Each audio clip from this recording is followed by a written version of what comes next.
विजय और मोहन जब मकान के अंदर दाखिल हुए तो मकान की हालत अंदर से बहुत खराब थी। जगह जगह पर क्रैक्स, दीवारों पर सीलन और जमीन पर मिट्टी की तह जमी हुई थी। मोहन ने विजय से कहा, तुम इस मकान की हालत देख रहे हो। इस मकान की हालत इतनी बुरी है कि यहाँ इंसान तो क्या, जंगली जानवर भी नहीं रह सकता, और तुम कह रहे हो तुम इस मकान में रहते हो। विजय ने जवाब दिया, मुझे अपनी आंखों पर यकीन नहीं आ रहा।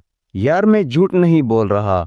मैं वाकई पिछले 1 साल से इसी मकान में रह रहा हूँ, और जैसा तुम्हें ये मकान अभी दिख रहा है ना, ये ऐसा बिल्कुल नहीं। मुझे खुद समझ नहीं आ रहा कि अभी चंद घंटों पहले जब मैं इसे छोड़कर गया था तब ये बिल्कुल ऐसा नहीं था। चंद घंटों में इस मकान की हालत इतनी खराब कैसे हो गई। दिशा घर का बहुत ख्याल करती है। ये बिल्कुल साफ सुथरा और चमकता हुआ घर था। मोहन ने पूछा, कहाँ है तेरी दिशा? दिखाई तो नहीं दे रही। तू तो कह रहा था वो तेरे ही कमरे में रहती है। अरे ऐसे घर में कौन लड़की रहेगी? कहीं तेरा दिमागी तवाज़ुन तो खराब नहीं हो गया? यार सच सच बताओ, तुम मेरे साथ मजाक कर रहे थे ना? विजय बोला, यार मेरा दिमाग खुद काम नहीं कर रहा। ये सब मैं क्या देख रहा हूँ? इतना बोलने के साथ ही अचानक घर में जलता हुआ एक वाहिद बल्ब भी बंद होने लगा। एक ठंडी हवा का झोंका इनके जिस्म के साथ टकराता हुआ गुजर गया। कमरे के अंदर की हवा भारी और बोझल महसूस होने लगी, और अंदर वाले कमरे से खटखट की आवाजें आने लगी। लगता है दिशा अंदर वाले कमरे में है।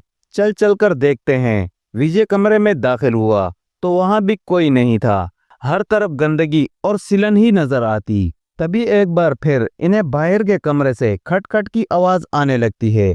विजय अपने दोस्त को लेकर हैरत से बाहर वाले कमरे में आया, लेकिन वहां भी कोई नहीं था। विजय डर कर, भाई मुझे लगता है हमें यहाँ से चलना चाहिए। मुझे कुछ ठीक नहीं लग रहा। मोहन, हाँ जरूर, तुम्हें कोई गलतफहमी हुई है। मेरी बात मान लो, तुम चंद दिन की छुट्टी लेकर अपने घर से हो आओ। तुम्हारी तबीयत ठीक नहीं है। ऐसी हालत में तुम्हारा यहाँ रुकना बिल्कुल ठीक नहीं होगा। विजय ने कहा, एक मिनट रुको, मुझे याद आया। सुबह दिशा ने मुझे खाना पैक करके दिया था, लेकिन मैं टिफिन ले जाना भूल गया। अभी भी वो टिफिन किचन में रखा होगा। विजय दौड़ता हुआ किचन में गया। वहां देखा तो वाकई एक टिफिन रखा हुआ है। विजय खुश होकर, ये देख, मैंने कहा था ना, ये रहा मेरा टिफिन। तू इसे खोल कर देख, तुझे इसमें पास्ता मिलेगा। मोहन ने जैसे ही टिफिन खोला, डब्बा उसके हाथ से छूटकर जमीन पर गिर गया। टिफिन के अंदर रखे खाने से बहुत गंदी बदबू आ रही थी, और उसके अंदर छोटे छोटे कीड़े रेंग रहे थे। मोहन ने घबरा कर कहा, अच्छा चल, एक बार पड़ोसी से पूछ कर देखते हैं। विजय और मोहन बारी बारी सारे मकानों के दरवाजों पर जाते हैं, लेकिन सब मकानों की हालत बिल्कुल एक जैसी थी। तमाम मकान खाली, और उनके अंदर गंदगी के सिवा और कुछ नजर नहीं आता। विजय मायूस होकर, अब मैं तुझे कैसे यकीन दिलाऊं? तू चल, वो बताएगा, तब तू मानेगा कि दिशा और मैं इसी फ्लैट में रहते थे। विजय के चेहरे पर एक अजीब सी बेचैनी महसूस हो रही थी। ऐसा लग रहा था जैसे वो किसी भी पल रो पड़ेगा। विजय का दिल रखने के लिए मोहन उसके साथ सामने वाली कॉलोनी में गया। वहां एक दरवाजा खटखटाया। कुछ देर के बाद एक सांवला बड़ी बड़ी मूंछों वाला शख्स दरवाजे पर आया। विजय जल्दी से, यही है वो। सर प्लीज सच सच बताइए, क्या आप मुझे जानते हैं या नहीं? उस आदमी ने विजय को एक बार ऊपर से नीचे तक देखा, और फिर उसके चेहरे के तासुरात बदलने लगे। विजय इल्तिजा करने लगा, बताइए ना सर, ये बहुत जरूरी है। तंजिया लहजे में बोला, अरे शर्म नहीं आती इस इंसान को ये बात कबूल करने में? ये हर रोज एक आशिक जोड़े को छुप छुप कर देखता था। मैंने उसकी नजर में दिशा के लिए कुछ और ही देखा था। विजय गुस्से में पागल हो गया। आज तक तो मुझे शक था, लेकिन आज यकीन भी हो गया कि तुम पागल हो। आदमी ने सख्त लहजे में कहा, ये लड़का रोज सामने जो DDA के खाली फ्लैट पड़े हैं, उनकी छत पर जाकर अकेला पता नहीं क्या बड़बड़ाता रहता है। ऐसा बर्ताव करता है जैसे किसी के साथ बैठा हो। अकेले में ही हंसता है, बातें करता है, और फिर कई बार मेरी तरफ देखकर गुस्से में मुंह फेर कर नीचे चला जाता है। मुझे तो ये कोई सरफिरा पागल ही लगता है जो वीरान खंडरों की छत पर न जाने क्या करने जाता है। विजय चीखते हुए, मुंह बंद करो अपना, झूठ मत बोलो। तुमने मुझे देखा, लेकिन दिशा नहीं दिखी। अरे मैं रोज उसके साथ ही जाता था छत पर। मोहन ने नरमी से कहा, भाई इलाज करवाता हूँ इसका। विजय, दिशा कोई नहीं है, किसी ने नहीं देखा आज तक उसे, तू खुद को संभाल यार। इस बारे में जितना सोचेगा उतना ही खुद को तकलीफ देगा। देख, मैं तेरा दोस्त हूँ, तेरा बुरा नहीं चाहता। इस वक्त तू बस कुछ दिनों के लिए अपने घर चला जा और अपने घर वालों को सब सच सच बता देना। जो कुछ तूने इतने दिनों में देखा और कुछ नहीं, बस ये एक तेरा वहम था। हम तेरे दुश्मन नहीं, और ये अंकल भी वही कह रहे हैं जो उन्होंने अपनी आंखों से देखा। विजय को कुछ समझ नहीं आ रहा था कि वो जो अब देख रहा है वो झूठ है, यह जो पिछले 1 साल से उसने जिया वो सब झूठ था। इसलिए अपने आप को ये समझा पाना कि वो पिछले 1 साल से एक वहम, एक फरेब में जी रहा था, बिल्कुल भी आसान न था। विजय को सब कुछ घूमता हुआ नजर आ रहा था। मोहन विजय को सहारा देते हुए कहने लगा, विजय भाई, जिस जगह को तुम अपना कमरा बता रहे हो ना, वो रहने के काबिल बिल्कुल नहीं। तुम ऐसा करो, तुम मेरे साथ मेरे कमरे में चलो, वहीं से तुम अपने गांव के लिए निकल जाना। विजय ने हाँ में सर हिला दिया और मोहन के साथ उसके कमरे पर चला गया। अगली सुबह मोहन ने इसके गांव जाने वाली बस में बिठा दिया। विजय अपने गांव तो आ गया, लेकिन जैसे अपने आप को ही भूल गया था। वो हर वक्त अकेला ही बैठकर पेंसिल से एक चेहरा बनाने की नाकाम कोशिश करता। विजय को गांव लौटे 1 महीना गुजर चुका था। घर के सब लोग उसे समझा समझा कर थक चुके कि दिशा बस उसके जहन का वहम है और कुछ नहीं। लेकिन विजय इनकी बात मानने को तैयार न था। ना तो उसका पढ़ाई में मन लगता और ना ही किसी से बातचीत करता।